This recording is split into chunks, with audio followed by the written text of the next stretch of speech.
Matt joins us now. I feel like I'm feeling the effects of the smoke. My nose is kind of stuffed up. Oh, I definitely am. I got a little headachy last night. Yeah, definitely. Go outside. I want to just keep the windows rolled up in the car and just get inside. But the good news is it's going to begin to improve tomorrow. And right now, well, let me show you this graphic. I had this on earlier, and it showed the list of the cities in the world, on the entire planet, with the worst air quality. The worst was in Pakistan, Lahore, Pakistan. The second worst was Seattle. And Portland was fourth worst.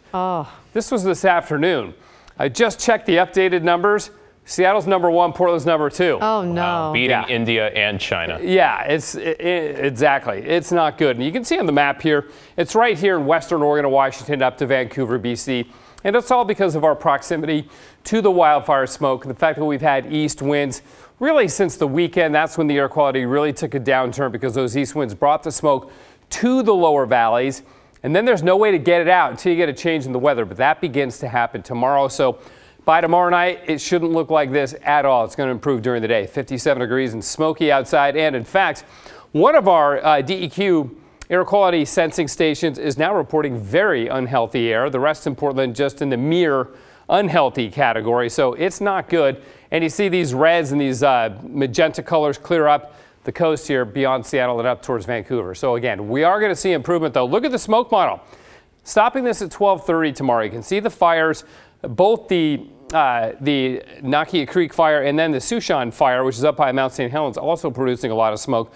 But look, it's clearing off to the west. The smoke is moving out, and by tomorrow night, it's gone. So we're going to get out of this in less than 24 hours. It'll be clearing gradually from west to east. Expect smoke in the morning still. It'll still be with us in the morning, but by evening hours, it should be really thinned out. Rain sets in on Friday, but it's the wind, not the rain, that'll clear the smoke out. And then fire season, I think it's going to pretty much be over by Saturdays. We get a good soaking rain in the Cascades, the likes of which we have not seen over the last 4 months. This is our driest 4-month period on record. If you go from June 20th to tomorrow, there won't be any rain before tomorrow, so we can do that. This year, only 48/100ths of an inch of rain. That's basically 3.5 times less than second place. The old record was 1.65. We didn't even come close to that. So you can see how 2022 stands out in terms of dryness. But wait, there's more. We also had the highest average temperature over that period of 66.4 degrees.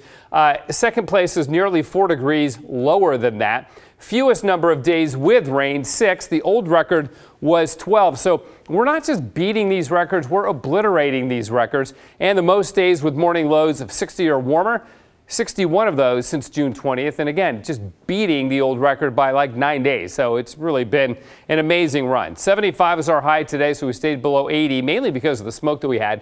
Medford made 83.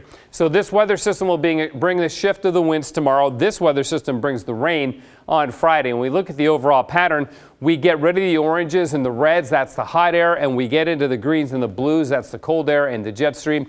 We'll get some dry weather Sunday, especially even Saturday afternoon. It won't be raining all weekend long. And then a little break about Tuesday and into Wednesday, and then later Wednesday and beyond, more good cold systems coming our way. So there will be several of them heading towards us. The rain should begin a little bit after noon on Friday, probably about 1, 2 o'clock in the afternoon.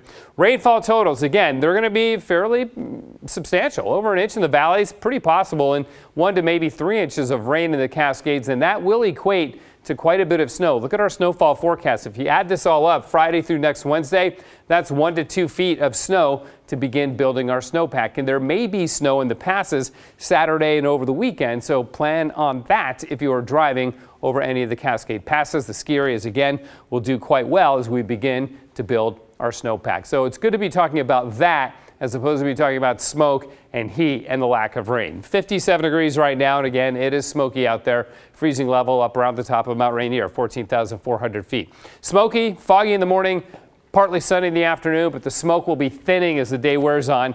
Then our highs are in the 50s. Should be pretty good weather for that Thorns game on Sunday. Cool, a little bit rainy, but I think it'll be dry for much of Sunday afternoon, then rainy again on Monday and Tuesday and Wednesday. Here we go. What a change. I think we're ready to shift the conversation away from smoke and heat. Giddy up. Hey, the Blazers started their season. So great. Wow. Great on a good note. Orlando Sanchez has that next.